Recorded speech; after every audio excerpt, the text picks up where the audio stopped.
Hello ॲस्पायरंट्स, परीक्षा कोणती जरी असली तरी पण त्यामधील जे विषय आहेत, जे घटक आहेत, त्या प्रत्येकासाठी सुद्धा एक वेगळी स्ट्रॅटेजी गरज पडते. जसं मी सायन्स शिकवतोय आणि तुम्ही जर कॉन्सेप्टवर जर भर नाही दिलं, फक्त फॅक्च्युअल डेटा जर पाठांतर केला, तर पाहिजे तेवढे प्रश्न सॉल्व्ह होणार नाही. इतिहासामध्ये क्रोनॉलॉजी आहे, वेगवेगळे ॲक्ट्स आलेले आहेत, ते आपल्याला समजून घ्यायचं गरजेचं असतं.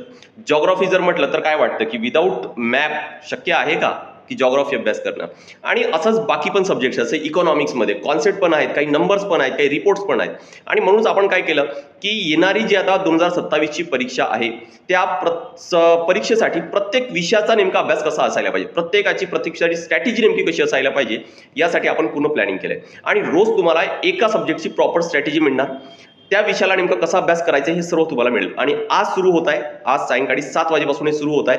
आज इतिहास हा विषय आहे आणि रोज एक सब्जेक्ट होणार. 6 तारखेला म्हणजे शनिवारी हा सायन्स असेल, जो मी घेणार आहे. त्यामुळे सेशन आहेत हे मिस करू नका आणि प्रॉपर स्ट्रॅटेजी आहे ती नक्की आखा.